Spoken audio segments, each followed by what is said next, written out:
Sonic Chronicles. The game starts with showing in comic format the supposedly final defeat of Eggman, with Amy, Knuckles, and Sonic distracting him while Tails sabotages the egg carrier, causing it to fall to Eggman's base in Metropolis.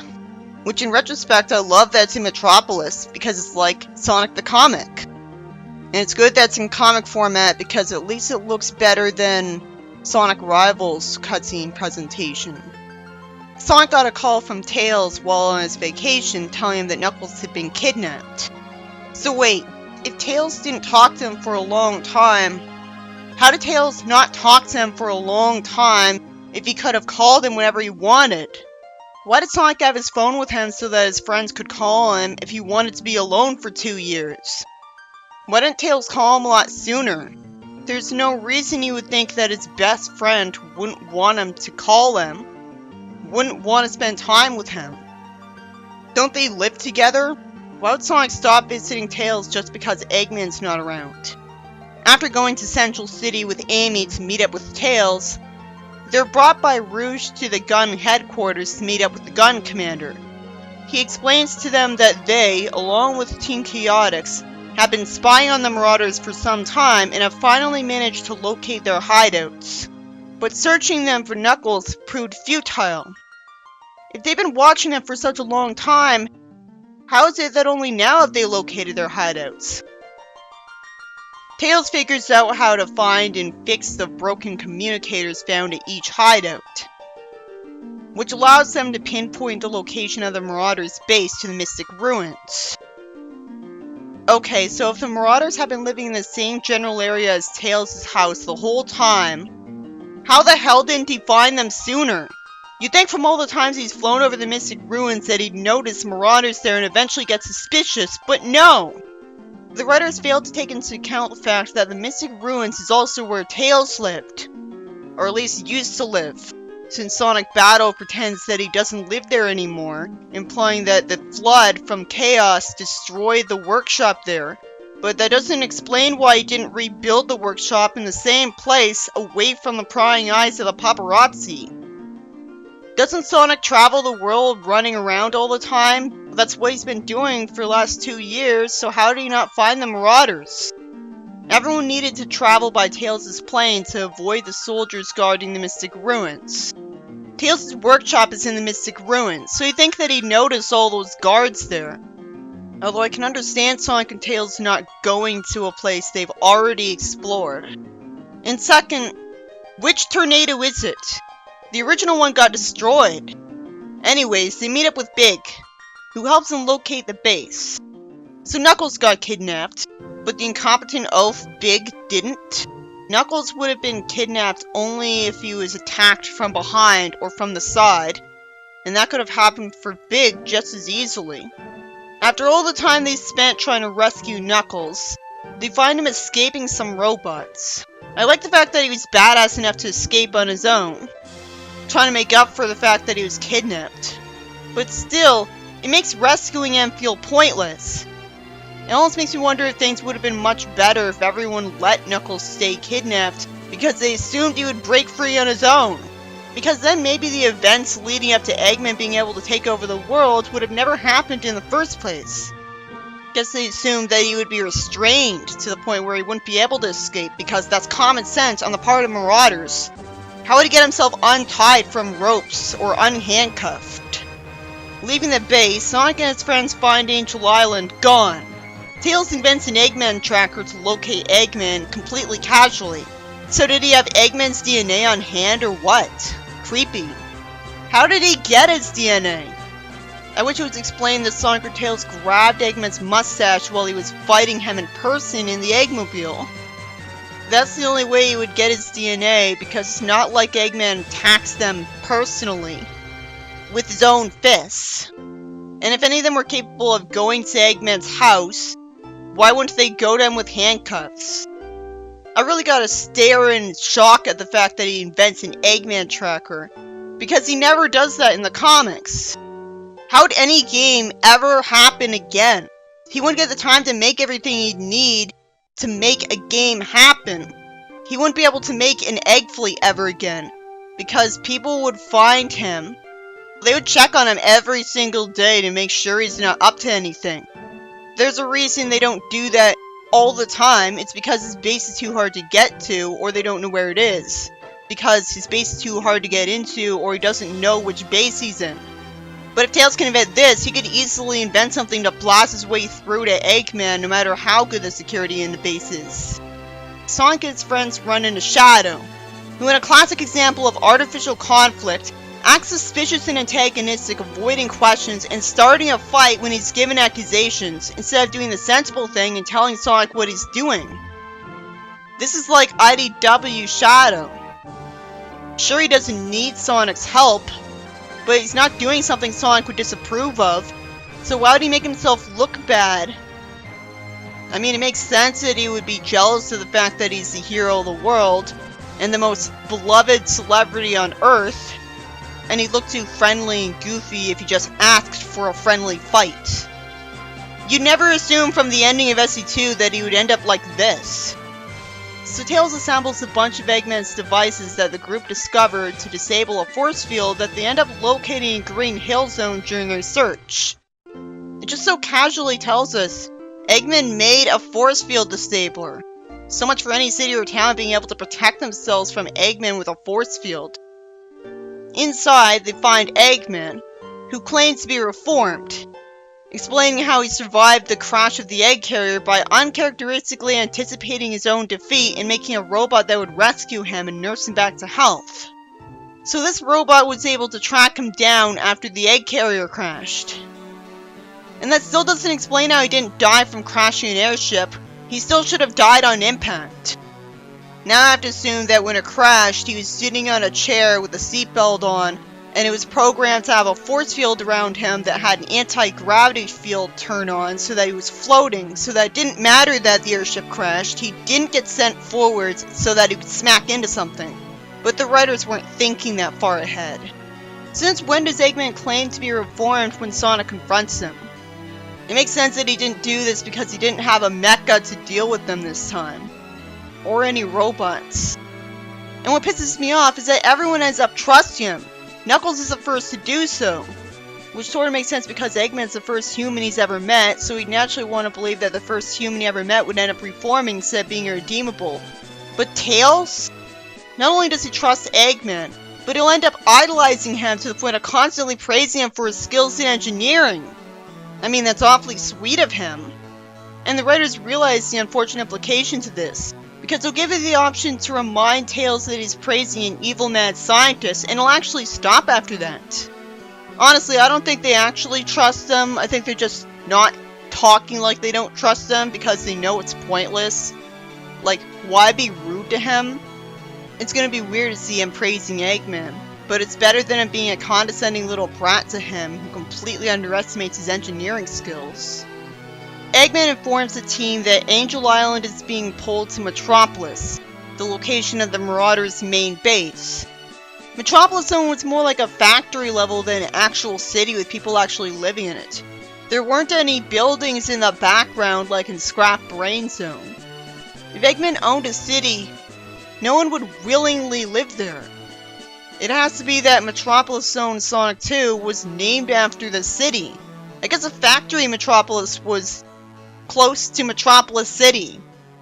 After taking the tornado once more to get there, they meet up with Shadow, and after Sonic fights him again, he finally joins their side in order to find Omega. You know, I understand him being antagonistic to Sonic, but Sonic's not the only one there. He doesn't hate all of Sonic's friends. You'd think he would open up to Tails. Sonic and his friends get attacked in Metropolis by Shade and the rest of her Marauders. She does the smart thing and blocks the main pathway to Metropolis, only for Eggman to find another route through a railway tunnel. Sonic and Knuckles go to Angel Island to get the Master Emerald before the Marauders do. If Rouge had stolen the Master Emerald in Knuckles' absence, like would be in character, and had kept it in her room by this point, the rest of the plot would have never happened. Tails and Eggman use one of the weapons in Metropolis to shoot down the surrounding ships in order to clear the way for Sonic. Sonic and Knuckles confront the Nocturnus leader, X. He tells Sonic about his generic plan to take over Sonic's dimension. This revelation shocks Shade. Tails and Eggman show up to save them, using a teleporter under Metropolis to get to the island. They use their non-lethal weapon to transport several of the Nocturnus back to the Twilight Cage, which means there'll be a problem later. The team fights Ix, but he escapes and steals the Master Emerald, which is inexplicably much smaller in this game, probably because of its fluctuation in size in SA2. Then again, it only did that with Knuckles, implying that only he could make it do that, so there isn't an excuse. Sonic and his friends see Ix creating a wormhole that transports the Nocturnus back to their realm. Tails and Eggman come up with a plan to follow him, deciding to build a vehicle that could get them into the alternate dimension. The collision with Angel Island caused the city to have a blackout. Sonic and Shade team up to restore the power. Sonic and his friends all leave in the vehicle, while Eggman remains behind, saying he has to stay behind to make sure they can return. And they actually trust him to let them? Why wouldn't they have anyone else but Eggman remain behind? Why couldn't Tails program the machine to be able to return them home automatically after a large amount of time has passed? Why couldn't Tails build a brainwashing device to make absolutely sure he would keep his word? As supposedly unethical as that would be, it would have prevented the world from getting taken over. Why couldn't a couple of them stay behind to make sure Eggman wouldn't try anything? Why did Shadow have to go with them? Why did Omega agree to come with them when he had such a grudge against Eggman? Speaking of Omega, when Tails repaired him, he tried to kill him as soon as he saw Eggman with them. The Cyclone crashed onto a rocky place. Sonic and his friends get confronted by the Kron, who accuse them of being Nocturnus spies despite the fact that they look nothing like the Nocturnus. The Kron are expert weapons crafters. Also, shame on the game for using the Planet of Hats trope unironically. Like that's remotely believable. The warehouse used by the Kron to create these weapons is powered by a Chaos Emerald. And Sonic and his friends offer to free the Kron colony from Ix's control. They succeed in retrieving the Emerald, win the trust of the Kron, and continue traveling. Reading out Sonic has warmed me up to the idea of doing something like this. At least they're fixing the problems of the people around them. That's what heroes are supposed to do. It just feels weird because they're aliens. So of course their designs aren't appealing. You need to have experienced at least most of RG, if not most of the franchise in general, to be okay with something that doesn't feel like the games. Why are Chaos Emeralds in the Twilight Cage all of a sudden? Maybe it's because the Emeralds are attracted to the Master Emerald like magnets. But they're supposed to be attracted to each other, not the Master Emerald. I just wish they had explained this instead of creating a plot hole. At least them needing to be on the same planet as the Master Emerald explains why they're always on Sonic's world instead of reappearing half a galaxy away where Eggman can't find them. Anyways, the Nurgle Queen meets the heroes and tells them that the longtime rivals of the race, the Zoa, have a powerful weapon, and they can't risk confronting them in a battle.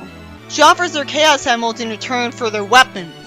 And Sonic and his friends don't exactly have a choice, they have to humor them. So it doesn't make them look bad. Sonic and his friends then head to the Zoa colony. According to Zoa law, whoever defeats the leader can have any one favor from them. Even the service of the entire race. A random mugger in the street could beat up their leader, or ambush him with a gun, and now he can get whatever he wants from him. There's no reason people would keep that system going. Sooner or later someone would be born who would dismantle it. Sonic challenges the leader to a battle and frees the Zoa from their slavery. The leader gives him a Chaos Emerald, which turns out to have been the supposed weapon. I was expecting a nuke. They must have been mistaken, because why would they think a gem is a weapon? The emerald can't do anything individually, most of the time. Ix must have found the emeralds really quickly. Upon revealing to the leaders of the two races that Ix gave both Zoa and Nurgle Chaos Emeralds to keep them in check, they gain the trust of both of the races. Tails finds 2 more Chaos Emeralds in the Voxai colonies. Wow, Tails is finding all the emeralds and coming up with all of the plans. It fits well with the fact that he's the smartest of the heroes. It makes me wonder why he's never the leader in the comics. Because look at how well it works. Look at how casual it is about Sonic following Tails' advice at every opportunity. The Voxai are a peaceful race capable of complete mental domination. The team meets a citizen who escaped the control of the Overmind somehow. He tells them the source of the Overmind's power, the Chaos Emeralds again. So this is a game about what realistically would happen when a whole bunch of civilizations discover the Chaos Emeralds and go nuts with them. It's an interesting concept, but it makes the plot a lot more predictable than I thought it was going to be, considering how unique for Sonic it is that the heroes are talking to aliens so much. It cares more about world building this place than Sonic's planet. So it's quite a contrast that the actual plot events have stopped being interesting. Now it's nothing but a lazy MacGuffin collecting plot. It was completely unpredictable before. Thebes leads them to a teleporter that takes them to a place that's guarded by a psychic field to prevent trespassers from getting inside. They confront the Overmind, who brainwashes everyone but Sonic, Big, Cream, and Omega, who are immune to brainwashing for no reason. You'd think an idiot and a naive girl would be even more susceptible to brainwashing. Sonic's just immune because of Mary Sue powers. After the Overmind is defeated, Thebes becomes a new leader, because he's totally proven that he's capable of running the country, and gives them the 2 Chaos Emeralds given to them by Ix. You know, they could have explained that they ran out of brainwashing power, and that's the only reason only them weren't brainwashed. The Voxai discover weaknesses in the force field around the planet, while the Nurgles suck energy from it, and the Zoa send a missile created by the Kron that can penetrate it. Truly the perfect way for them to work together.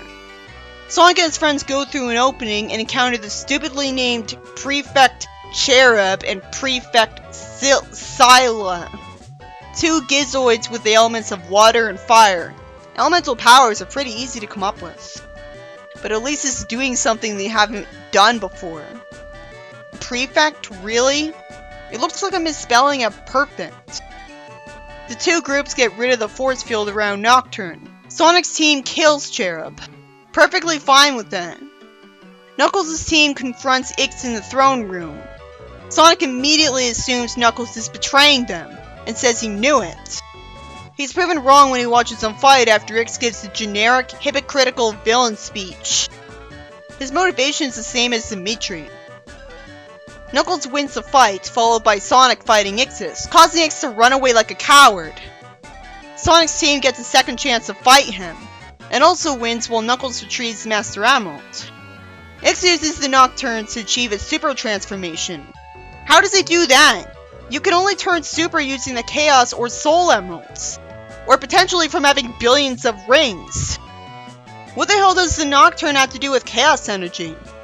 Even back when I only knew the games, I still thought it was immediately believable that billions of rings would cause a super form. Sonic uses the Chaos Emerald to become Super Sonic and defeat him. The team escapes in the Cyclone and heads back to Earth, all on their own. Sonic and his friends find Eggman waiting for them with a rebuilt empire. Somehow, time moves much slower in the Twilight Cage because bullshit.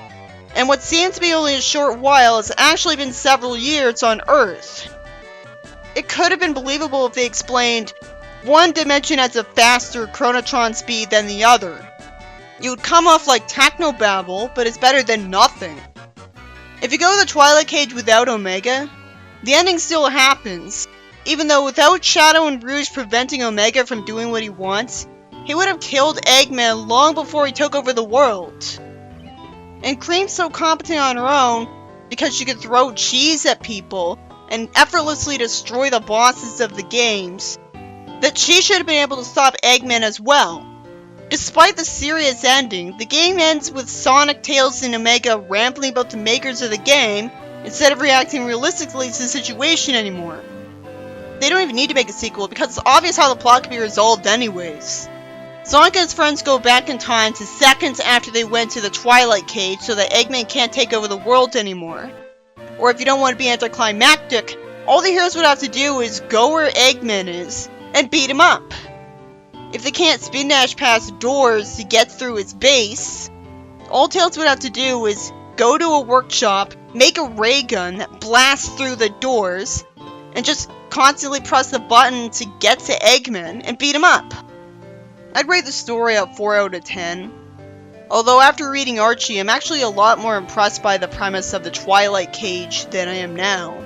Because if you don't learn to get an appreciation for stories that are different from the games, you won't be able to make it even 10 issues into Archie. There's a lot of problems I have with the plot, like the horrible ending that relies on all the main characters being idiots, Sonic apparently abandoning his friends for 2 years, and then there's Knuckles. This game could have had game fans warm up to the idea of Knuckles not being the only echidna, but they insist on having the Nocturnus clan be the only other echidnas, which demonizes the concept. It doesn't do Archie favors at all.